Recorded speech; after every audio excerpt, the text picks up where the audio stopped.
So I played the Granblue Fantasy Relink demo. Now, first of all, sadness for the demo only being on PlayStation. Second of all, it was awesome. Sorry, PC players.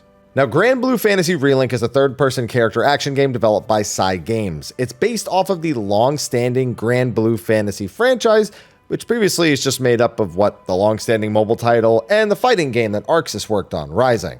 Prior to this game, though, I'd only ever seen or heard about Granblue on occasion. I've never played it or ever really looked at it, and I just kind of saw this game and thought it looked neat from a trailer or two and said, I'll give that a shot and see if I'll play it at the end of the month.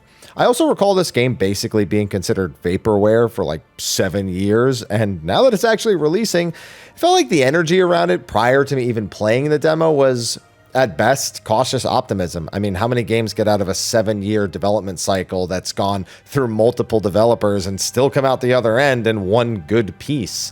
So does the demo inspire confidence after that monumental struggle? Yeah, I'd say it definitely does. Now, the PlayStation demo consists of 3 parts: a basic combat tutorial, a story mode, and a quest mode. So for the combat tutorial, it's a pretty straightforward action system. You have basic attacks and a special move button, with the synergy between these 2 attacks altering for every character.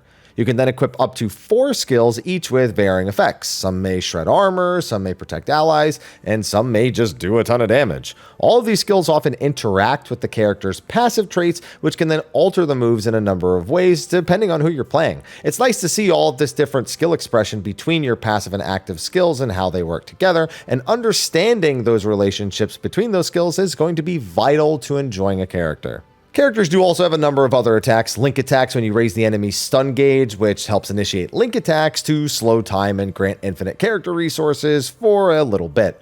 Burst attacks to perform a special attack that can be chained with your allies to pull off a special full burst finisher, with the finishers having different effects as well. Combined with dodges and blocks, with frame-perfect versions offering additional benefits, it's an intuitive system that allows for, again, good skill expression, but I never found it overwhelming, even though it was all brand new to me. Granted, I have some experience in this type of game, but not this game in particular. After briefly becoming familiar with the combat, I went through the story mission and had a fairly standard experience. The mission sees you take on a number of goblins and a handful of other creatures as you run around the map and save villagers, ending with a large boss fight. There's a few secrets around to discover, such as short platforming puzzles with these little ghost chest things, and additional high-level challenge fights you can find with these stones. It's a nice vertical slice of what will be, from what my chat tells me, a 20 to 25 hour story before factoring in side content in the full game. I do wish I had the chance to play as a character other than Gran during this time. He's a nice all-rounder and is the franchise's, standard male protagonist, but variety is the spice of life. Apparently, you can choose between him or Jita, the female protagonist equivalent, in the full game, but their kits should be identical. Fortunately, that's what quest mode is for. This mode places you in a hub town with the option to head off on missions to tackle monsters and bosses. Yeah. It's going to draw a lot of comparisons to you-know-what, but the mode did give me access to 10 different characters to play. Now, this represents half of the game's released cast of 20, in case you can't do math, with 2 more confirmed as part of a free update in April. And in case you're wondering, characters are not obtained via gacha here. That was definitely my first question as well. Despite what the original Granblue is known for, that's not a thing here. From what everyone was telling me, there's really not any plan to have any gacha at all in Relink, but given the franchise's roots, I will be the one to remain cautiously optimistic past the free updates that are planned throughout the spring. Each character in the demo is level 10, comes with 2 weapons and a number of sigils, basically augments you can attach to your equipment to customize your character. Now, this represents a small portion of the game's full customization, which will feature a max level of 100, talent trees, more skills, and ranked up attacks. Granblue will quickly become Grindblue if you really want it to, especially if you like a lot of characters. And unfortunately, I'm in that boat, because as for each character, I actually liked almost all of them. Some of them felt less intuitive to just pick up and play, such as Catalina or Narmea, but diving deep into their kits provided ample opportunity to find higher level tech even in these earlier levels. For example, Catalina builds her Ares gauge with her combo finishers, and at full Ares gauge can enhance her next attack.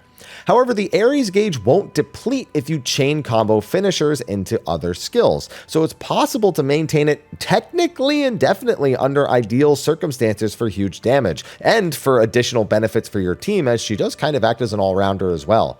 The game does a poor job of informing more intense interactions like this, but having individual character masteries of this magnitude can be good for community discussion and, for the third time this video, skill expression. It was nice to know that there was actually something for me to learn and that I wasn't just going to pick up and play everything and instantly be good at it. There is some actual character depth here for those looking for something a bit more technical. Other characters play alright, but will clearly need talents to get going a bit more, like Gondagoza's ability to maintain and generate searing rage, or Lancelot's ice-coated blades taking too long to charge up.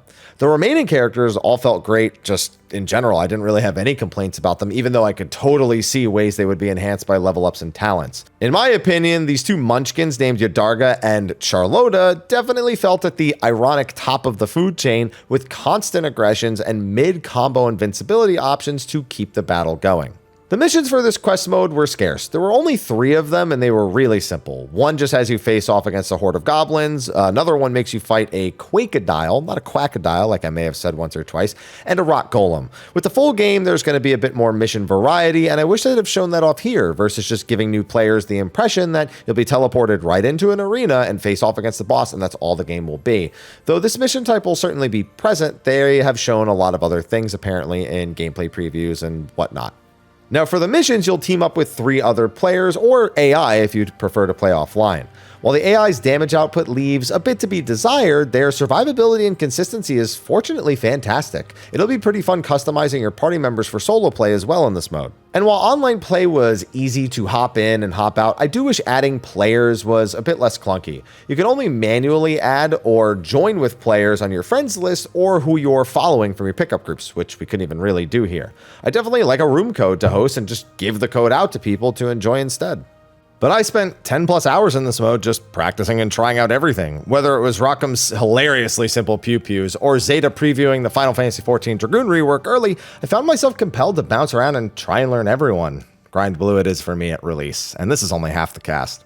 Remember that I have no experience with Granblue as a franchise. I don't have any expectations for the characters I want to see or disappointments in the lineup, so I just enjoyed everyone. My chat recommended I scroll through a list of, I think they said it was like 200 characters now, to see which ones I like at a glance.